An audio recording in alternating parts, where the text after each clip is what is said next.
شروع اللہ کا نام لے کر جو بڑا مہربان نہایت رحم والا ہے۔ قیامت قریب آ پہنچی اور چاند شق ہو گیا، اور اگر کافر کوئی نشانی دیکھتے ہیں تو منہ پھیر لیتے ہیں اور کہتے ہیں کہ یہ ایک پہلے سے چلا آتا جادو ہے، اور انہوں نے جھٹلایا اور اپنی خواہشوں کی پیروی کی، اور ہر کام کا وقت مقرر ہے، اور ان کو ایسے واقعات کی خبریں پہنچ چکی ہیں جن میں عبرت ہے، اور کامل دانائی کی کتاب بھی، لیکن ڈراوے ان کو کچھ فائدہ نہیں دیتے، تو تم بھی ان کی کچھ پرواہ نہ کرو۔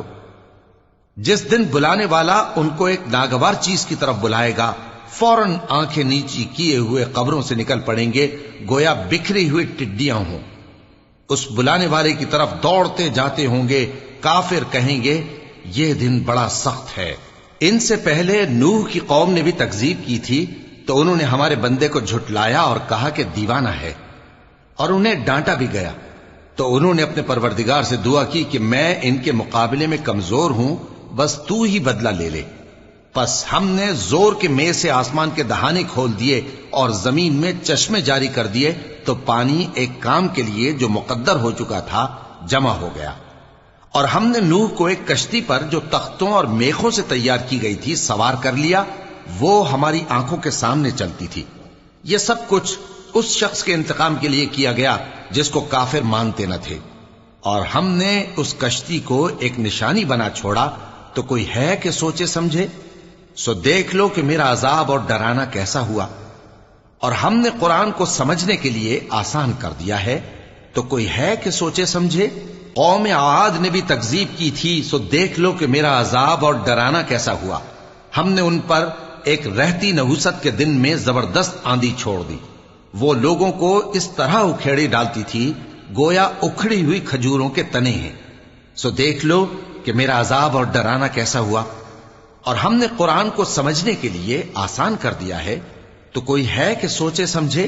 قوم سمود نے بھی خبردار کرنے والوں کو جھٹلایا، تو کہا کہ بھلا ایک آدمی جو ہم ہی میں سے ہے، ہم اس کی پیروی کریں؟ یوں ہو تو ہم گمراہی اور دیوانگی میں پڑ گئے۔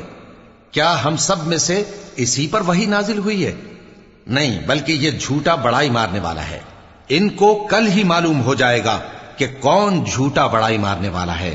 اے صالح، ہم ان کی آزمائش کے لیے اونٹنی بھیجنے والے ہیں، تو تم ان کو دیکھتے رہو اور صبر کرو، اور ان کو آگاہ کر دو کہ ان میں پانی کی باری مقرر کر دی گئی ہے، ہر باری والے کو اپنی باری پر آنا چاہیے۔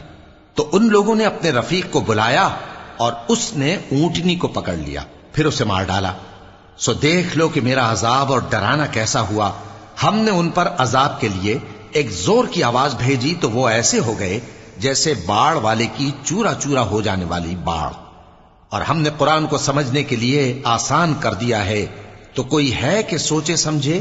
لوط کی قوم نے بھی ڈر سنانے والوں کو جھٹلایا تھا، تو ہم نے ان پر کنکر بھری ہوا چلائی، مگر لوط کے گھر والے کہ ہم نے ان کو پچھلی رات کے وقت بچا لیا اپنے فضل سے۔ شکر کرنے والے کو ہم ایسا ہی بدلہ دیا کرتے ہیں۔ اور لوط نے ان کو ہماری پکڑ سے ڈرا بھی دیا تھا، مگر انہوں نے ڈرانے میں شک کیا، اور ان سے ان کے مہمانوں کو لے لینا چاہا، تو ہم نے ان کی آنکھیں مٹا دیں۔ سو اب میرے عذاب اور ڈرانے کے مزے چکھو۔ اور ان پر صبح سویرے ہی ٹھہر جانے والا عذاب آ نازل ہوا، تو اب میرے عذاب اور ڈراووں کے مزے چکھو۔ اور ہم نے قرآن کو سمجھنے کے لیے آسان کر دیا ہے، تو کوئی ہے کہ سوچے سمجھے؟ اور قوم فرعون کے پاس بھی ڈر سنانے والے آئے تھے، انہوں نے ہماری تمام نشانیوں کو جھٹلایا، تو ہم نے ان کو اس طرح پکڑ لیا جس طرح ایک قوی اور غالب شخص پکڑ لیتا ہے۔ اے اہل عرب، کیا تمہارے کافر ان لوگوں سے بہتر ہیں؟ یا تمہارے لیے پہلی کتابوں میں عذاب سے کوئی چھٹکارا لکھ دیا گیا ہے؟ کیا یہ لوگ کہتے ہیں کہ ہماری جماعت بڑی مضبوط ہے؟ ان قریب یہ جماعت شکست کھائے گی، اور یہ لوگ پیٹ پھیر پھیر کر بھاگ جائیں گے۔ اصل میں ان کے وعدے کا وقت تو قیامت ہے، اور قیامت بڑی سخت اور بہت تلخ ہوگی۔ بے شک گناہگار لوگ گمراہی اور دیوانگی میں مبتلا ہیں۔ اس روز منہ کے بل دوزخ میں گھسیٹے جائیں گے، کہا جائے گا لو اب آگ کا مزہ چکھو۔ ہم نے ہر چیز اندازہ مقرر کے ساتھ پیدا کی ہے، اور ہمارا حکم تو آنکھ کے جھپکنے کی طرح ایک بات ہوتی ہے۔ اور ہم تمہارے ہم مذہبوں کو ہلاک کر چکے ہیں، تو کوئی ہے کہ سوچے سمجھے؟ اور جو کچھ انہوں نے کیا ان کے اعمال ناموں میں درج ہے، یعنی ہر چھوٹا اور بڑا کام لکھ لیا گیا ہے۔ جو پرہیزگار ہیں وہ باغوں اور نہروں میں ہوں گے، یعنی سچی بیٹھک میں، ہر طرح کی قدرت رکھنے والے بادشاہ کی بارگاہ میں۔